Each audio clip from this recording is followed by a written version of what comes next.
See you next time, Boracay. Oh, dami pa rin bangka. Wala pa yung mga pasahero nila.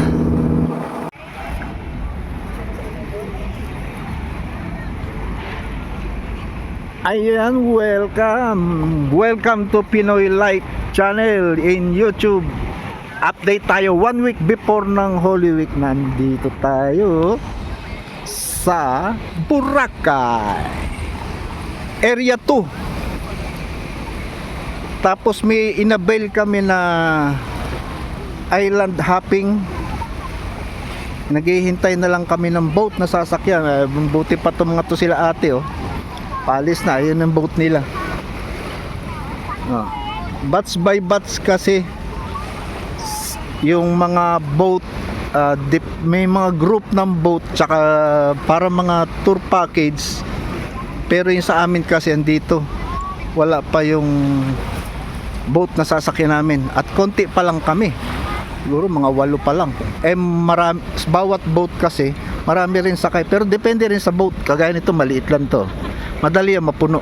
Pero pag ito, ang dami, oh. Tsaka yung nandun yung malalaki, oh. Malaking grupo yan kasi malaki yung boat. Ano to, area 2. Mag-aalas 10 na ng umaga. Ganda ng buhangin, oh. Ang problema lang ngayon dito sa Boracay, malumot. Ayan, oh, kulay green. Nag-green ang tubig dahil sa lumot. Walang naglilinis. Dapat yan nililinis nila. Yung meron tagalinis.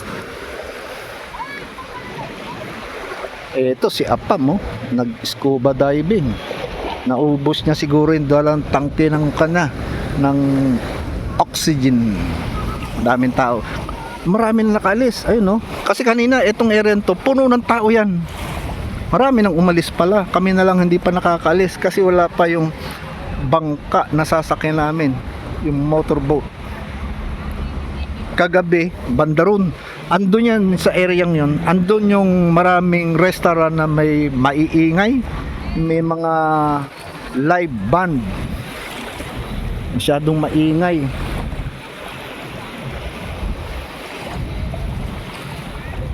Ano ngayon, March, 1 week before ng Holy Week. Ano na, maraming tao kasi ano ngayon, Huwebes. Marami daw dumadating na tao ngayon kasi Biyernes na bukas. Pag weekend, puno daw kasi ang Boracay. Parang sarap puntahan. Ayun yung island, oh, yung rock formation na may grotto. Gusto kong puntahan yan, eh. Siguro pagkatapos ng island hopping namin, pupuntahan ko yun. High tide, pa high tide. Kaya kung pupunta mo yung rock formation, lulusong ko sa dagat. Pero kaninang umaga kasi low tide pa lang. Wala pa, pwede mong bahala na mamaya kung may oras puntahan ko yan. Ayun, may mga Boracay Activity Association. Mga tindahan din. Ang dami, oh. Dito sa Boracay ang daming restaurant. Ayun, may Watson Pharmacy pa nga, oh. Iceberg. Tapos yung grupo ng mga sikat na restaurant nandun, yung mga Shakey's, Jollibee, Inasal. Kahit nga yung ano ba to? Hindi. Basta marami nandun. Doon sa side na yun. Madami. Marami nakaalis pero kami hindi pa nakakalis. Ano ba yan? Ang tour package pala dito kadalasan daw tumatagal 5 hours. So kung makaalis ka man ng 10, siguro mga 3 tapos na. 3 o 2 o'clock tapos na kami. In 5 hours tapos na yung tour package mo na island hopping. Parang may 2 island na pupuntahan. Doon na ako makakapagpalipad ng drone kasi dito sa main island sa Boracay bawal, eh. Mainit. Sarap sana magpalipad, oh, kasi hindi masyado matignan yung kuha ng coconut, oh. May hangin pero hindi ganong kalakas, kaya na hindi mag-struggle ang drone mo kung ganyan lang ang hangin. Kasi yung flip naman yung gagamitin ko level 5 wind resistance yun, eh. Kayang kaya niyan yung ganyan lakas ng hangin ay, no? Kaya yan, kahit nga yung Neo to kaya nila yan. Ito isang grupo na naman, no? Aalis na. Sasakay ito. Siguro doon dyan yung maliit, dyan yan sasakay. Picture muna sila.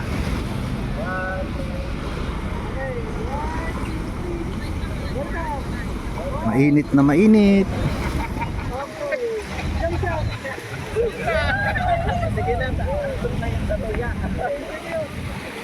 Update muna ako sa inyo.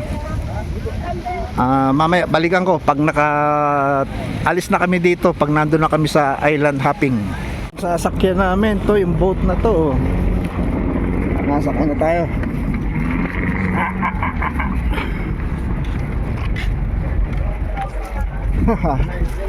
Mauga dahil sa alon. Ngayon, kapitan.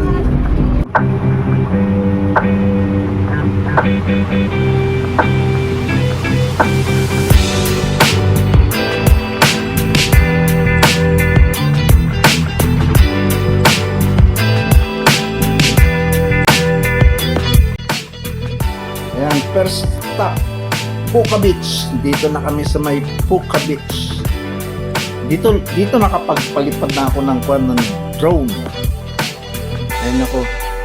Medyo mahangin pero pareho din nung lakas ng hangin do sa area 2. Ito nga palang Puka Beach. Ito yung nasa Boracay Island din to, pero ito yung sa kabilang side, yung pinakalikod nung area 2. Bali hindi rin kami umalis na Boracay Island. Umikot lang kami, pumunta kami sa likod. Ito yung Puka Beach. Tapos dito walang mga cottage, pero doon sa ilalim ng mga puno, yan, sa bandang kaliwa, ang daming puno dyan ng mga talisay. Tapos may mga upuan, may mga lamesa, may mga nagtitinda ng drinks, mga snack. Ilang ang gagawin mo pag pumunta ka rito, gusto mo mag-swimming o mag-picture-picture, yan lang mo makikita mo. Wala masyadong activities. Bali pinasyal mo lang to. Ay, may nakalagay Puka Beach. Mapapansin niyo ang daming motorboat, yung mga sinakyan. Kaya nung time na dumating kami rito, ang daming tao. Dito sa beach wala kang makikitang tao masyado kasi karamihan nandito sa ilalim ng mga puno, ng mga talisay, kasi malilim kung dito ka sa buhangin, napakainit. Sunburn aabuti mo. Kaya konti lang ang tao dito sa may buhangin, yung mga nagpapapicture lang nandyan. May malit na sandcastle sa baba yun. Lapitan ko yung isa dito, mas malaking sandcastle.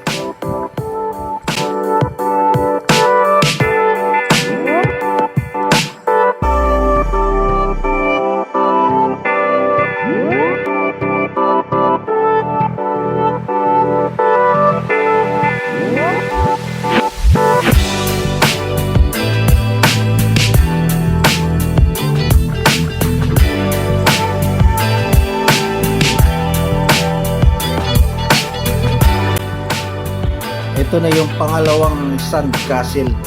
Mas maganda to, malaki. Marami nagpapapicture din. Kagaya niya yung dalawa magjowa.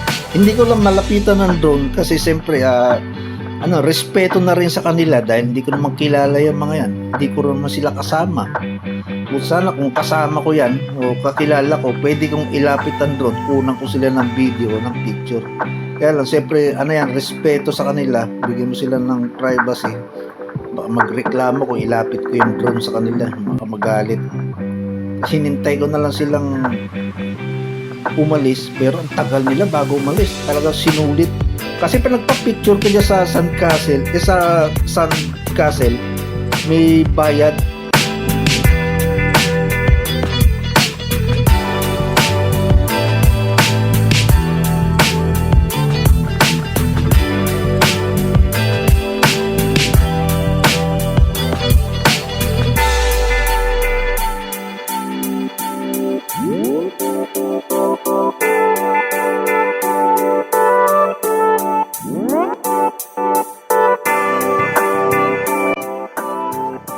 Kailangan ko na magpadit ng battery at tumunog na yung controller. Nag-warning siya.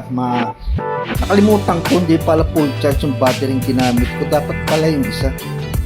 Kaya ito, papalikin ko muna at magpapalit ako ng battery at may isa pa akong gustong gawin dito sa drone. Gusto kong testing.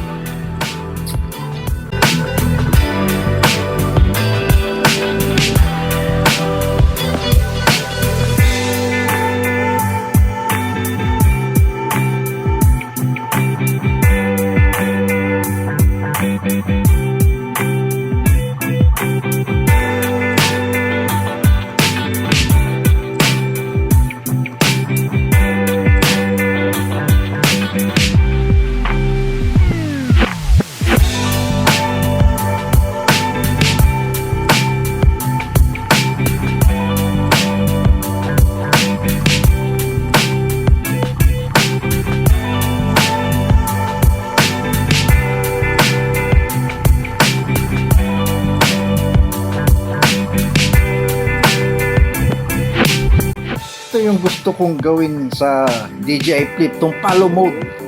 Ano, maganda pa rin ang video niya kahit malakas ang hangin. Kaya medyo huminto ako kasi may dumaang tao sa harapan ko. Niiwasan ko bumangga doon sa kanila. Ito yung dalawa. Sila yung gumagawa niyang sandcastle na yan. Kung magpa-picture ka dyan, ang pinakabayad parang din talaga bayad. Tip mo lang sa kanila para doon sa ginawa nilang artwork na sandcastle. Silang gumagawa niyan, tapos pag hapon na gabi na, yung wala ng tao, sinisira nila yan ipaplat uli nila. Pagdating ng kinabukas sa umaga, gagawin na naman nila. Yun, bali yun ang pinagkakakitaan nila dyan. Sayang dito sa loob ng mga puno, bawal kasi dyan mag-video. Sinabihan ako ng mga nagtitinda dyan. Kaya ang drone hanggang dito lang sa labas, bawal mo ipasok sa loob. Dito lumipat na kami sa may snorkeling area. Yan, kaya maraming bangka dito. Ito yung snorkeling area. Oh, ingay. Ito fresh buko from dagat. Ayan, no? Pero mahal yan. So, mga ganyan. Yung lalaki ng mga bangka dito, pantur. Ayan ang itsura ng mga bangka. Ayan, buko. Dito na kami sa may Crystal Cove. Last stop do sa package na inavail. Ito yung maliit na isla tong Crystal Cove, pero ang ganda ng tubig nila. Hindi kagaya doon sa Boracay, may lumot. Dito walang lumot. Tingnan nyo, ang linis. Kaya tinawag na crystal kasi malinis daw talaga ang dagat dito, ang beach. Hindi kagaya sa Boracay, nilulumot. Pero may lumot din pa ilan, no? Pero hindi kagaya sa Boracay, makapal. Lakad-lakad tayo. Tignan ko lang kung makalipad dito si Wakwak. Mamaya, bawal. Magtatanong pa ako doon sa mga taga rito kung papayagan nila lumipad si Wakwak. May naliligo doon. Ayun, kuweba pala. Kuweba doon. Tapos dito meron. Kung saan yung kuweba. 3 cave daw to pwedeng puntahan dito. Mahangin, pwede magpalipad dito. Pwede si Wakwak dito. Kaya lang baka bawal. Daming tao talaga pag summer dito sa Boracay. Nandito lang sila naliligo. Yung may barrier, yan ang pwede nilang liguan mga tao. Mga tao. Halo-halo, Pilipino, foreigner, mga tourist, marami.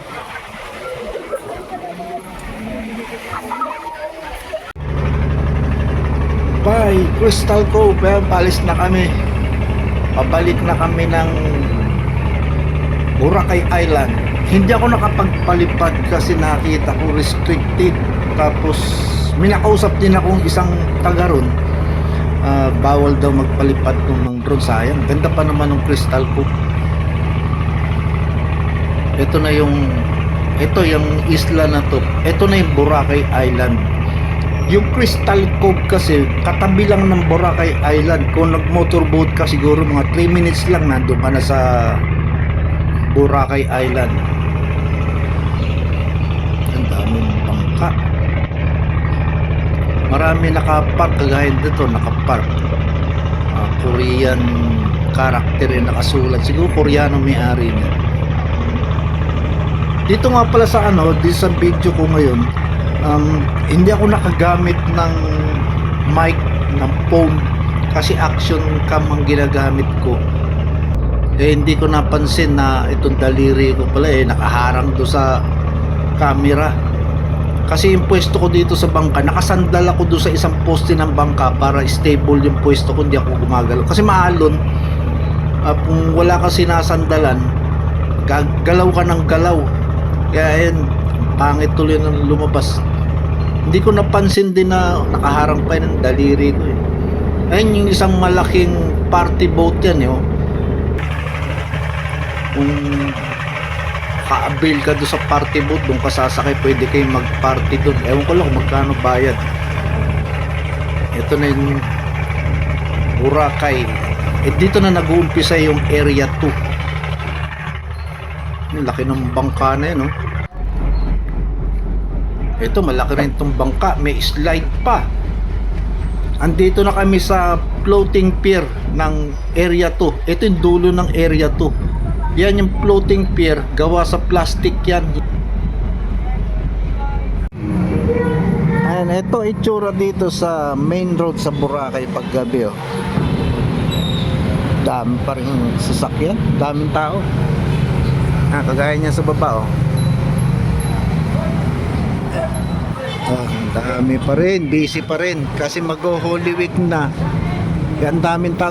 Kanina doon sa beach, hindi lang ako nakapag-video, pero ang daming tao na mamasyal.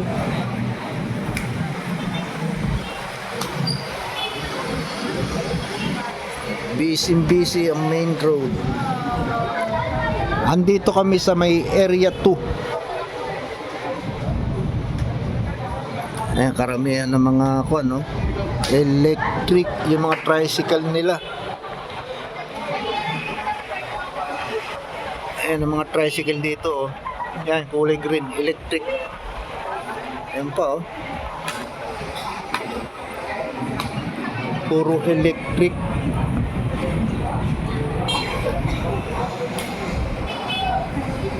Tsaka ang dami ng tao ngayon dito sa Boracay 1 week before Holy Week. Dahil next week na yung Holy Week eh.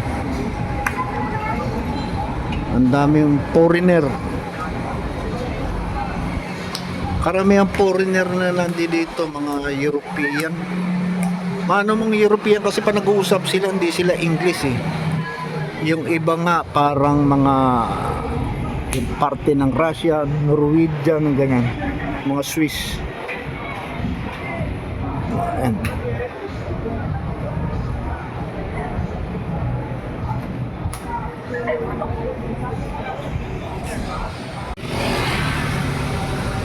Ayan, update tayo para sa Boracay. Biyernes ng umaga dito sa main road, Balabag Street. Busy ang mga tao ngayon. May pasok pa kasi. Next week, Holy Week na. Marami na naman tao. Pero kahapon kasi, nung bandang hapon, ang dami pa rin dumating. Kaya malamang mapuno talaga tong Boracay. Sabi kasi nung isang coordinator ng mga tour dito, pag Holy Week, puno daw talaga ang Boracay. Sobrang daming tao.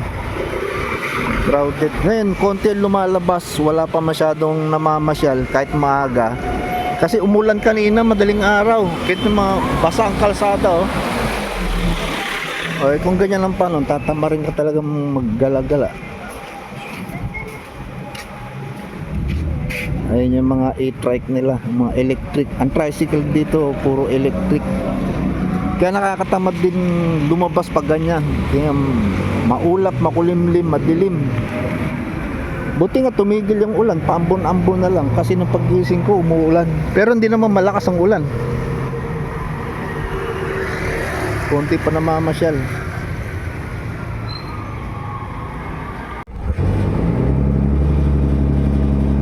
Eto, pauwi na kami. Nakasakay na kami ng motorboat. Paalis na kami ng Boracay Island. Papunta na kami ng... Balik na kami sa Katiklan. Daming no? Maraming motorboat dito ngayon sa Boracay Island dahil ang dami rin dumating nung hapon.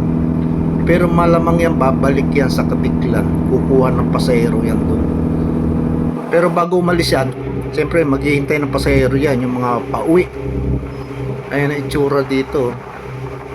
Makulimlim ang umaga. Kaya medyo malamig.